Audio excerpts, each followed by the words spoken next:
प्राचीन भारत की हरी भरी और समृद्ध भूमि में एक दिव्य भविष्यवाणी ने उस महान व्यक्तित्व के जन्म की घोषणा की जो धर्म, सत्य और न्याय की पुनर्स्थापना करेगा और अधर्म की शक्तियों का विनाश करेगा। यह अलौकिक घटना आज से 5000 साल पहले शांतिपूर्ण मथुरा गांव में यमुना नदी के पवित्र तटों पर घटी। प्रकृति के मधुर संगीत और ग्रामीण जीवन की चहल पहल के बीच भगवान विष्णु के 8वें अवतार श्री कृष्ण का जन्म वसुदेव और देवकी के यहाँ एक कारागार में हुआ, जहाँ क्रूर राजा कंस का भयावह शासन था। कंस, जो देवकी का भाई था, मथुरा का एक अत्याचारी और निर्दयी शासक था।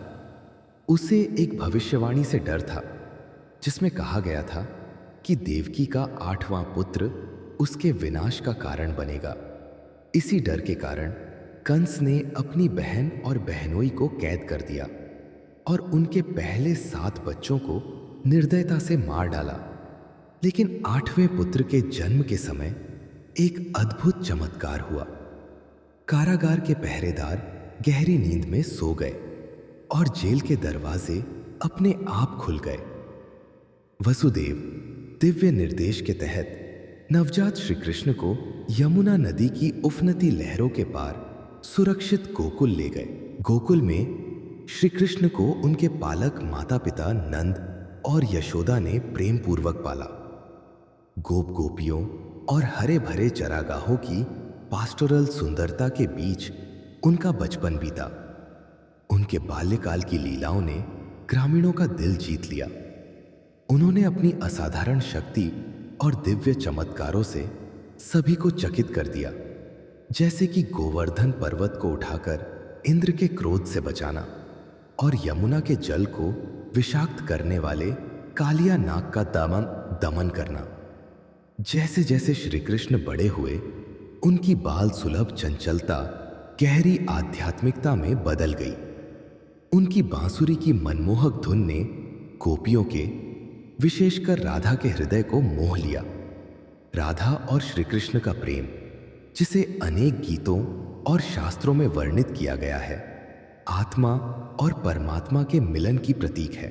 गोकुल के बहुत सुहाना और शांत गांव से लेकर मथुरा के राजनीतिक संघर्षों तक श्री कृष्ण की यात्रा नियति द्वारा निर्देशित थी।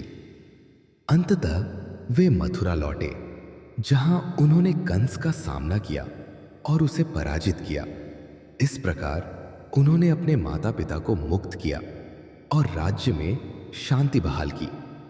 यह केवल अत्याचार पर विजय नहीं थी, बल्कि धर्म की पुनर्स्थापना थी, जो उनके दिव्य उद्देश्य की पुष्टि करती है। महाकाव्य महाभारत में श्री कृष्ण ने एक महत्वपूर्ण भूमिका निभाई। उन्होंने पांडवों का मार्गदर्शन और समर्थन किया। उनका सबसे गहन योगदान कुरुक्षेत्र के युद्ध क्षेत्र में हुआ, जहां वे अर्जुन के सारथी बने।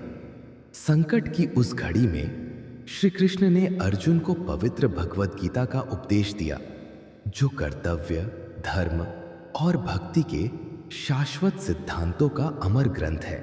श्री कृष्ण का जीवन, जिसमें अद्भुत लीलाएं और गहन शिक्षाएं समाहित हैं, आज भी दुनिया भर में करोड़ों लोगों को प्रेरित करता है।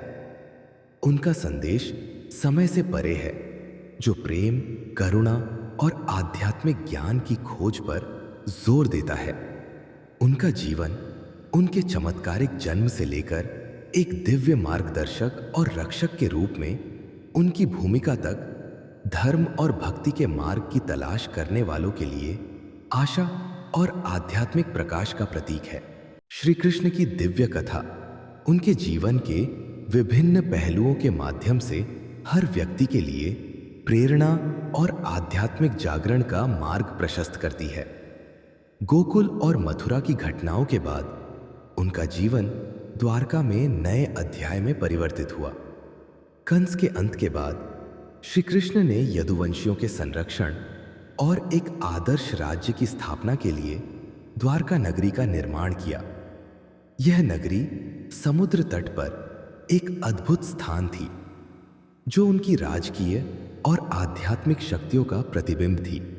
द्वारका में उन्होंने धर्म के सिद्धांतों को मजबूत किया और प्रजा को सच्चाई और न्याय का मार्ग दिखाया।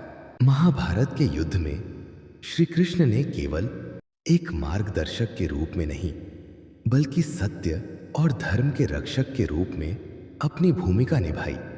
उन्होंने पांडवों को नैतिकता और धर्म के लिए संघर्ष करने की प्रेरणा दी।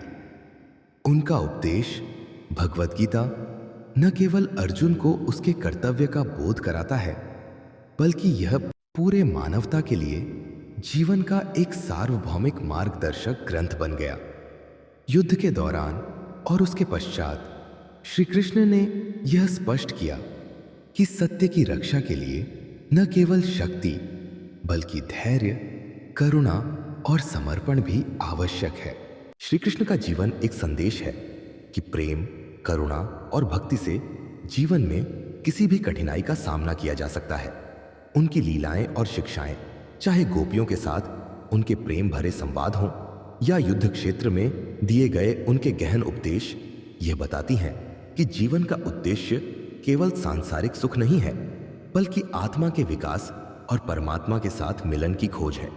उनका जीवन काल एक ईश्वरावतार के रूप में यह सिखाता है कि धर्म की राह पर चलने वाला व्यक्ति चाहे कितने भी कठिन समय से गुजरे, अंततः विजय प्राप्त करता है। श्री कृष्ण की कथा, प्रेम और सत्य की यह अद्वितीय गाथा आज भी मानवता के लिए प्रेरणा और मार्गदर्शन का असीम स्रोत बनी हुई है। यदि आपको यह कहानी प्रेरणादायक लगी तो हमारे चैनल को सब्सक्राइब करें और ऐसी ही अद्भुत कथाओं के लिए जुड़े रहें।